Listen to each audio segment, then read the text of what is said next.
மத்தேயு நற்செய்தி 5ஆம் அதிகாரம் 1 முதல் 12 முடிய. இயேசு மக்கள் கூட்டத்தை கண்டு மலை மீது ஏறி அமர அவருடைய சீடர் அவர் அருகே வந்தனர். அவர் திருவாய் மலர்ந்து கற்பித்தவை: ஏழையரின் உள்ளத்தோர் பேறு பெற்றோர், ஏனெனில் விண்ணரசு அவர்களுக்கு உரியது. துயருவோர் பேறு பெற்றோர், ஏனெனில் அவர்கள் ஆறுதல் பெறுவர். கனிவுடையோர் பேறு பெற்றோர், ஏனெனில் அவர்கள் நாட்டை உரிமை சொத்தாக்கிக் கொள்வர். நீதி நிலைநாட்டும் வேட்கை கொண்டோர் பேறு பெற்றோர், ஏனெனில் அவர்கள் நிறைவு பெறுவர். இரக்கமுடையோர் பேறு பெற்றோர், ஏனெனில் அவர்கள் இரக்க பெறுவர். தூய்மையான உள்ளத்தோர் பேறு பெற்றோர், ஏனெனில் அவர்கள் கடவுளை காண்பர். அமைதி ஏற்படுத்துவோர் பேறு பெற்றோர், ஏனெனில் அவர்கள் கடவுளின் மக்கள் என அழைக்கப்படுவர். நீதி பொருட்டு துன்புறுத்த பெறுவோர் பேறு பெற்றோர், ஏனெனில் விண்ணரசு அவர்களுக்கு உரியது.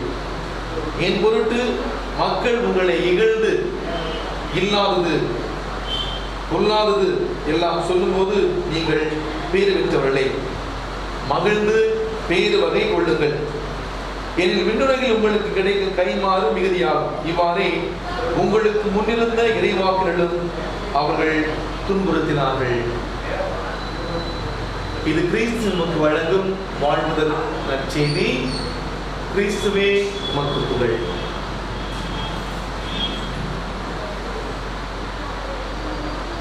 எளிய உள்ளத்தோர் பேறு பெற்றோர், ஏனெனில் விண்ணரசு அவர்களது.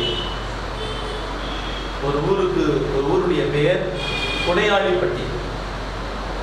அந்த ஊர் பெயருக்கு தகுந்த மாதிரி அந்த ஊர் மக்கள் யாரும் வந்து கேட்டாலும் இல்லைன்னு சொல்லாம எல்லாருமே கொடுப்பாங்க.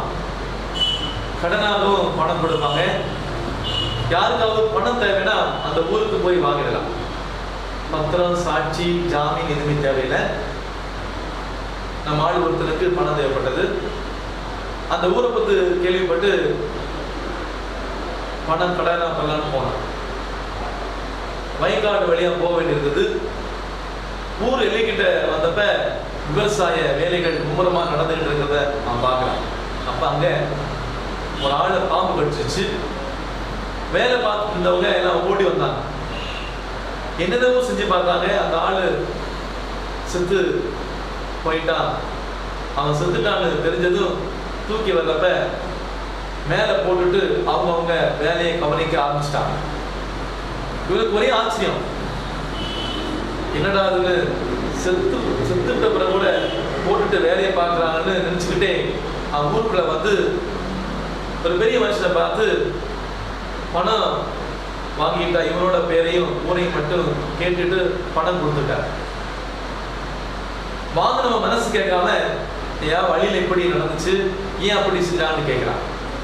அதுக்கு அந்த பெரியவர், ஆமா அப்படித்தான் செய்வோம், வேலை முடிஞ்சு வரும்போது அவனை தூக்கிட்டு வந்து அடக்கம் செய்யணும்னு சொன்னார். அப்படி சொல்லிட்டு, உங்க ஊர்ல யாராவது இறந்தா என்ன செய்வீங்க அப்படின்னு அந்த பெரியவர் கேட்டார். நம்ம ஆளு நல்லா கேட்டீங்க, போனேன் போங்க, பணத்தை பிடிச்சு கட்டி அழுது புறம்பாங்க, எடுக்க கூட விட மாட்டாங்கன்னு சொன்னாங்க.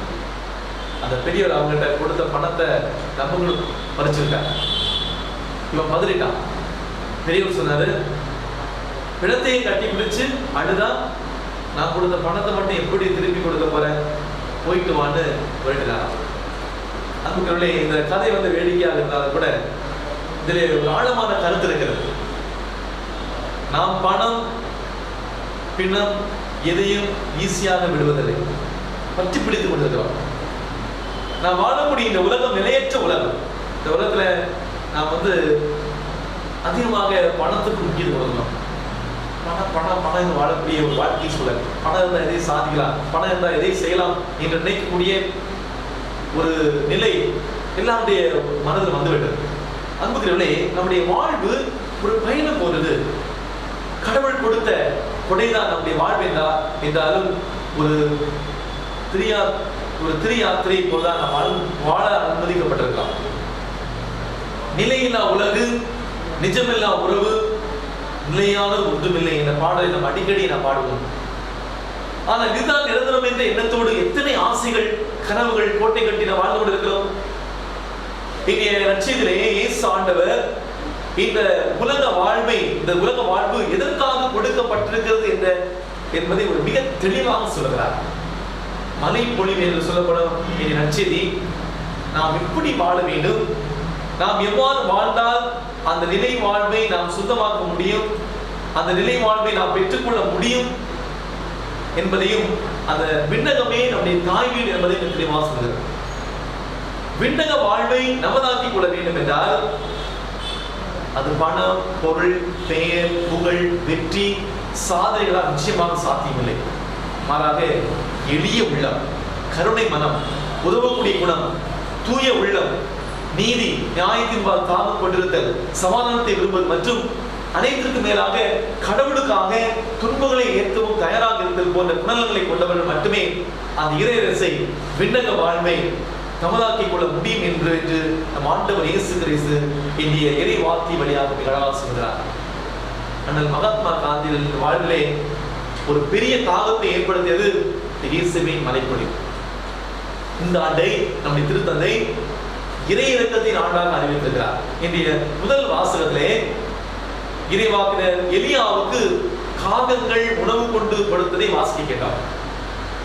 கடவுள் தம் ஊழியரை தம் கட்டளைக்கு பணிந்து நடப்பவரை எப்படி பராமரிக்கிறார்?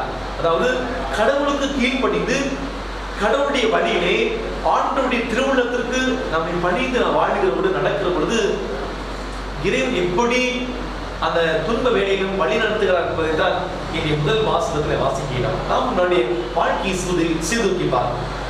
நம்முடைய அன்றாட வாழ்க்கையிலே நாம் எவ்வளவு கொடைகளை பெற்றிருக்கிறோம். நாம் பெற்ற கொடைகளை மற்றவர்களுக்கு நாம் பகிர்ந்தளித்திருக்கிறோமா? இரக்கத்தின் வாயிலாக சமாதானின் தூதர்களாக நாம் வாழ்கிறோமா? அல்லது சுயநலம் என்னும் ஆடை உடுத்தி பேராசை என்னும் அணிகளை கொண்டு வாழ்ந்து கொண்டிருக்கோமா? அன்புகளே, இந்நாளிலே நாம் சிந்தித்து பார்க்க அழைக்கப்பட்டிருக்கிறோம். நம்மளே கூட சில கொடையாளிகள், தர்ம விரும்புகள் உண்டு. இறுதி தீர்ப்பு நாள் இறைவன் முன் இருவர் கொண்டு நிறுத்தப்பட்டார்கள். ஒருவனோ பெரும் செல்வன், மற்றொருவனோ அவனுடைய பணியாளர். செல்வந்தன் நரகத்துக்கும் பணியாளர் சொர்க்கத்துக்கும் தீர்ப்பிடப்பட்டார்கள். செல்வந்தன் பொறுத்துக் கொள்ள முடியாமல் கடவுளை பார்த்து, இறைவா, நான் நிறைய தர்மம் செய்திருக்கிறேன், அதுக்கு பரிசு நரகமா? இவனோ பரம ஏழை, இவன் என்ன செஞ்சான்னு அவனுக்கு சொர்க்கம் என்று கேட்டான். கடவுள், தாகத்தால் தவித்த மாட்டுக்கு உன் வேலைக்காரன் ஊர்க்கிடத்திலிருந்து நீர் உண்டு ஊட்டினான், அதற்காக அவனுக்கு சொர்க்கம் அளித்தேன். செல்வந்தனோ, அந்த குளத்தை நான் தான் வெட்டினேன், குளம் வெட்டியவனுக்கு நரகம், நீர் கொண்டு வந்தவனுக்கு சொர்க்கமா? இது என்ன நியாயம் இறைவா என்று கேட்டான். கடவுளை விடவில்லை. சரிதான், குளத்தை வெட்டியது நீதான், ஆனால் உன்னுடைய பேரிலே ஒரு பெரிய கல்வெட்டை பதித்து வைத்தாய், தண்ணீர் பந்தல் வைத்தாய், மக்களின் தாகம் தீர்க்க அல்ல, ஊரிலே உன்னுடைய புகழ் பரப்ப அவ்வாறு செய்தாய். தெருவுக்கு விளக்குகள் போட்டாய், உன் பெயரை வெளிச்சு போட்டு காட்டினாய். நான் உனக்கு கொடுத்த செல்வத்தை சுய விளம்பரத்துக்காக பயன்படுத்தினாய். அதுதான் தர்மமா? அதனாலதான் உனக்கு நரகம். உன் வேலைக்காரன் கடமைக்காக செய்யாமல் மனதிலே கருணையும் இரக்க குணம் கொண்டு செய்த பணிகளுக்காக நான் அவனுக்கு அந்த சொர்க்கத்தை நான் கொடுத்தேன் என்று கடவுள் சொன்னாராம். மத்தேயு நற்செய்தி 6ஆம் அதிகாரம் 1ஆம் வசனத்தை நான் வாசிக்கிறோம். மக்கள் பார்க்க வேண்டும் என்று அவர்கள் முன் உங்கள் அறச்செயல்களை செய்யார்கள். இன்னைக்கு நாம் நிறைய செயல்கள் செய்கிறோம். இன்னைக்கு நல்ல ஒரு பங்கிலே குருவானவர் டொனேஷன் கேட்டார். பல முறை டொனேஷன் கேட்டு ஒரு பணக்காரர் கொடுக்கவில்லை. அதற்கு அப்படி பக்கத்து வீட்டில் இருந்த ஒருவர் ஒரு அழகான ஒரு ஐடியா சொன்னார். அதை அடுத்த முறை மக்கள் இருக்கக்கூடிய நேரத்தில் கேட்க கண்டிப்பாக கொடுப்பார் என்று சொன்னாராம். எனவே மக்கள் இருந்த நேரத்தில் டொனேஷன் பண்ண கேட்ட பொழுது கேட்டு அடுத்த நிமிடமே அவர் பல லட்சம் ரூபாயை தானமாக கொடுத்தார். அன்புகளே, மக்கள் பார்க்க வேண்டும் என்று உங்கள் அலட்சியங்களை செய்யார். மத்தேயு நற்செய்தி 6ஆம் அதிகாரம் 3ஆம் வசனத்திலே, நீங்கள் தர்மம் செய்யும் பொழுது வலக்கை செய்வது இடக்கைக்கு தெரியாதீர்கள். மத்தேயு நற்செய்தி 25ஆம் அதிகாரம் 39-46 இறைவார்த்தையை நாம் படித்தோம் என்றால், மிக சிறியோராகிய இவ்வுளில் ஒருவருக்கு நீங்கள் செய்த போதெல்லாம் எனக்கே செய்தீர்கள் என்று இயேசு ஆண்டவர் சொல்கிறார். அன்பானவர்களே, நம்மால் தீர்வாக இருக்க முடியாட்டாலும் கூட மன ஆறுதலாக இருக்கலாம். நம்மால் உதவ முடியாவிட்டாலும் கூட தீங்கு விளைவிக்காமல் இருக்கலாம். பிரச்சனைகளை தீர்க்க வேண்டாம், அவற்றுக்கு காரணமாகாமல் இருக்கிறார். அன்புகளே, நம்முடைய வார்த்தைகளிலும் செயலிலும் மனித மாமனத்தோடு நாம் வாழ முயற்சிப்போம்.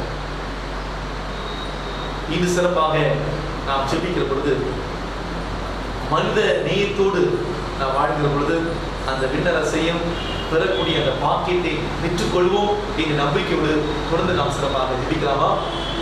எங்கள் அன்பு தந்தை இறைவா, இது நாளிலே எளிய மனத்தோர் பேர் பெற்றோர் எங்கள் விண்ணரசு அப்படின்னு என்று சொல்லியிருக்கிறேன். இது எளிய உள்ளத்தோடு உடைய முன் ஜெபித்துக் கொண்டிருக்கிறோம். என்னுடைய வாழ்க்கையிலே, எங்கள் அன்றாட வாழ்க்கை நிகழ்வுல நாங்கள் நல்லதே செய்வோம். நாங்கள் வாழ்கிற இந்த உலக வாழ்வில் நாங்கள் செய்கிற நல்ல காரியங்கள் மூலமாக அந்த விண்ணக காய்வீடை நாங்கள் அடைய எங்களுக்கு உதவி செய்யும். ஆமென்.